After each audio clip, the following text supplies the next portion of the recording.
Hello friends, आज शुरू करते हैं एक्सरसाइज 3.3 से question number 10। Explain how this figure is a trapezium. ये एक्सप्लेन कीजिए कि ये जो फिगर दी हुई है आपको, ये ट्रेपेजियम कैसे है। Which of its two sides are parallel, और ये भी बताइए कि कौन सी दो साइड्स इसमें आपकी पैरेलल होंगी। अब देखिए, ये क्वाड्रिलेटरल दे रखा है, इसमें आपको ये दो एंगल्स दे रखे हैं, और ये अगर आप मान लें कि ये दो लाइंस हैं और ये एक ट्रांसवर्सल है, तो जब दो लाइंस को कोई ट्रांसवर्सल ऐसे काटती है तो ये अंदर वाले दो एंगल्स बन जाते हैं। इन्हें बोलते हैं interior angles on the same side of transversal. अगर इनका सम 180 होता है ना, तो ये जो दो लाइनें होती हैं ये आपकी पैरेलल होती हैं। तो यहाँ भी आप देख रहे हैं कि ये 100 है, ये 80 है, तो इन दोनों का सम 180 हो रहा है, इसलिए ये एक ट्रेपेजियम है। क्योंकि ये दो लाइंस पैरेलल होंगी ना, ये लाइन और ये लाइन पैरेलल होंगी, तो पैरेलल होंगी तो ये ट्रेपेजियम होगा। तो यहीं से लिखेंगे इसे, इन फिगर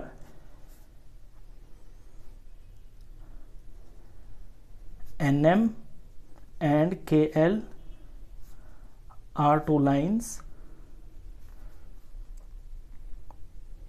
and मान ले ML is a transversal।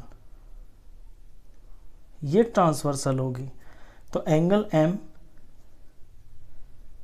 Plus angle L इसमें गिवन है कि ये दोनों 100 और 80 के हैं, और ये दोनों के दोनों मिलके बन गए आपके 180 degree.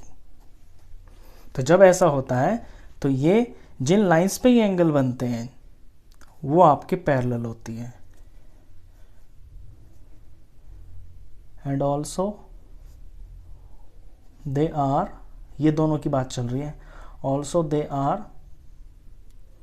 Interior angles on the same side of transversal.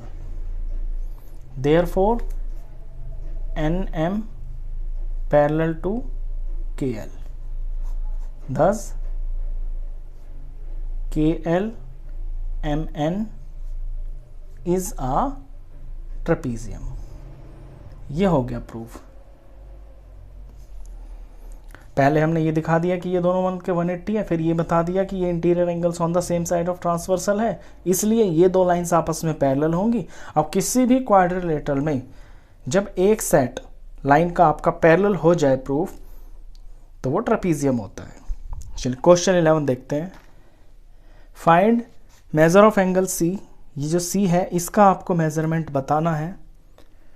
If AB parallel to DC, अगर AB DC के पैरेलल है। अब पैरेलल लाइन की प्रॉपर्टी अभी अभी देखी ना आपने, कि जब ये दो लाइंस पैरेलल होती हैं तो ये जो एंगल बनते हैं, ये ट्रांसवर्सल मान लिया, तो ये जो अंदर के दो एंगल बनते हैं एक साइड वाले, ये इनका सम 180 होता है। तो हम इसे ऐसे लिखेंगे, angle B plus angle C होगा 180 डिग्री। एंगल B की वैल्यू 120 डिग्री दे रखी है और एंगल C हमें पता नहीं है, तो ये 180 डिग्री। तो angle C is equal to 180 degree minus 120 degree. Angle C is equal to 60 degree. तो एंगल C इसके अंदर 60 डिग्री होगा। चलिए क्वेश्चन 12 देखते हैं। क्वेश्चन 12 भी इसी प्रॉपर्टी से रिलेटेड क्वेश्चन है। ये तीन क्वेश्चन है लास्ट के, ये इसी से रिलेटेड है, पैरेलल लाइन और ट्रेपेजियम से related. Find the measure of angle P। Angle P बताइए एंड एंगल S, और एंगल S को बताइए।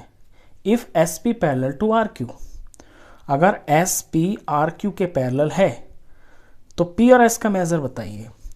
अब देखिए, क्योंकि because SP parallel to RQ, अब ये दोनों पैरेलल है ना, तो एंगल S और angle R, angle S plus angle R, ये दोनों के दोनों मिलके 180 डिग्री होंगे। क्योंकि ये मान लिया ट्रांसवर्सल, ये लाइन काट रही है ना इनको, तो जब काटेगी तो यहाँ पे जो अंदर की तरफ दो एंगल बनेंगे इनका सम 180 होता है। तो S और R का सम 180 होगा। S पता नहीं है, R आपको दिख रहा है, ये निशान लगा हुआ है, ये 90 का निशान होता है। परपेंडिकुलर है ना, ये 90 डिग्री होता है। तो एंगल एस की वैल्यू आ जाएगी 180 डिग्री माइनस 90, यानी एंगल एस हो गया 90 डिग्री। इसी तरह से यहाँ आ जाइए, दोनों लाइंस तो पैरेलल है, ये हमें गिवन है, तो ये हो गई ट्रांसवर्सल। जब ये ट्रांसवर्सल हो गई तो एंगल पी और एंगल क्यू, एंगल पी लिख लेंगे यहाँ पे बिकॉज ये तो हमने लिखा हुआ ऑलरेडी। अब लिखेंगे angle P plus angle Q, ये दोनों भी मिलके 180 डिग्री के ही होंगे। एंगल पी पता नहीं है, एंगल क्यू 130 गिवन है, इज इक्वल टू 180 डिग्री।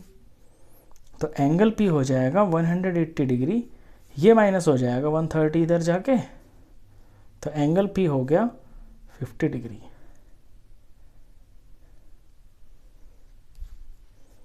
तो इस तरह से इसके दो एंगल्स निकल गए। ये दिया हुआ है कि ये लाइंस पैरेलल है, तो ये जो दो एंगल्स है ना सप्लीमेंट्री होंगे, इनका रीजन आप ज़रूर लिखना। ये लिखेंगे angles on the same side of transversal, sum लिखना, sum of angles on the same side of transversal is 180 degree. कब? जब लाइंस पैरेलल होती हैं। इसी तरह से सेम टू सेम यहाँ पे रीज़न लिखना। तो इस वीडियो में बस इतना ही, मिलते हैं फिर नेक्स्ट वीडियो में, तब तक के लिए गुड बाय।